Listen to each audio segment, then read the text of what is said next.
আমি অত্যন্ত মনোযোগ দিয়ে আমাদের হুজুরদের, আলেমদের, ইমাম সাহেবদের বক্তব্য শুনছিলাম।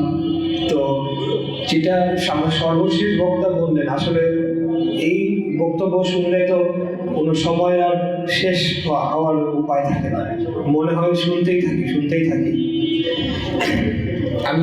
আমি একটা বিষয় আগে একটু বলে দিতে চাই যে একটা উৎসবের বিষয়ে উদ্বেগ প্রকাশ করেছে হুজুর যথার্থভাবে, এবং আমি নিজেও যখন তাপস, বিগত স্বৈরাচারী আমলের মেয়র তাপস এই ধরনের উদ্যোগ নিয়েছিল, সে নিজেই একটা ভিন দেশে অপসংস্কৃতি আমাদের রাষ্ট্রে প্রবেশ করিয়ে, এবং অবশ্যই সকল কিছু সেটা ইসলাম বিরোধী তো বটেই, আমাদের রাষ্ট্র, আমাদের সমাজ, আমাদের তরুণ সমাজ এবং আমাদের ভবিষ্যৎকে অন্ধকারে ঠেলে দেওয়ারই একটা মহাপরিকল্পনার অংশ ছিল বলে আমি মনে করি।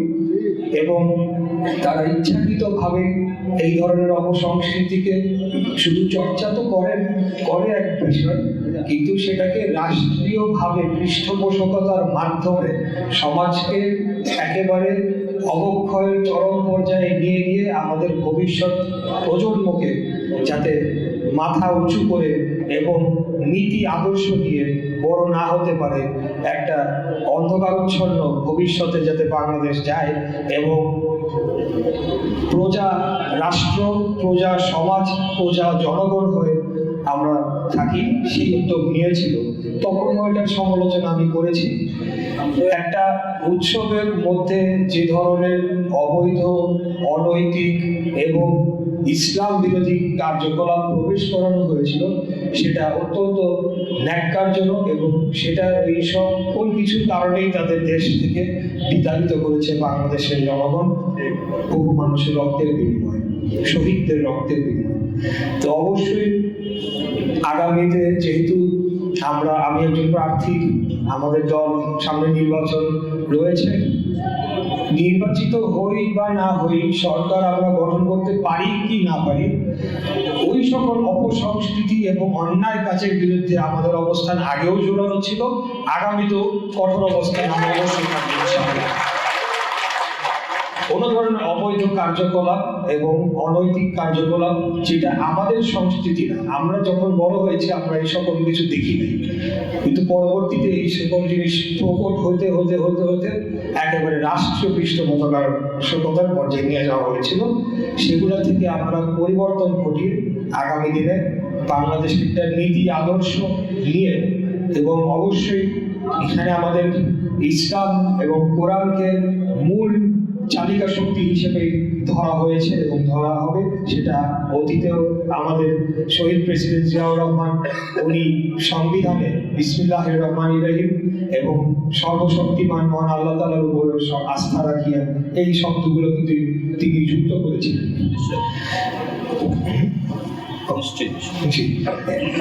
আর বক্তব্য দিব না, আমি আবারও ধন্যবাদ জানাই এখানে সব ইমামগণ, আলেমগণ, হুজুররা রয়েছেন, আপনারা যে এখানে এসেছেন এবং আমাকেও আপনাদের বক্তব্যে শুরুতে সম্মানিত করেছেন।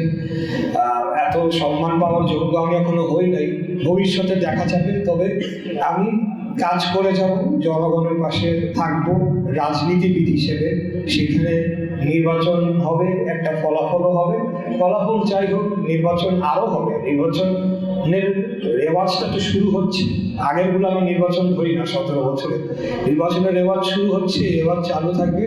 তবে যতদিন জীবিত থাকবো, যতদিন মহান আল্লাহ তাআলা হায়াত রাখবে, জনগণের সেবায়, জনগণের পাশে, সেটা সকল ধর্ম, শ্রেণী পেশার জনগণ যারাই বসবাস করে আমাদের অঞ্চলে, সকলের পাশে থাকার প্রতিজ্ঞা নিয়েই রাজনীতিতে এসেছি। শেষ নিঃশ্বাস পর্যন্ত আল্লাহ যাতে আমাকে সেভাবেই কাজ করার তৌফিক দান করেন, সেটা আপনাদের কাছে দোয়া প্রার্থনা করছি। এবং সর্বশেষ আমাদের 3 বারের সাবেক প্রধানমন্ত্রী, বাংলাদেশ জাতীয়তাবাদী দল বিএনপি সাবেক চেয়ারপারসন মরহুমা বেগম খালেদা জিয়ার রুহের মাগফিরাত কামনা করে আপনাদের কাছে দোয়া চেয়ে আবার বক্তব্য এখানে শেষ করছি। খোদা হাফেজ। আসসালামু আলাইকুম।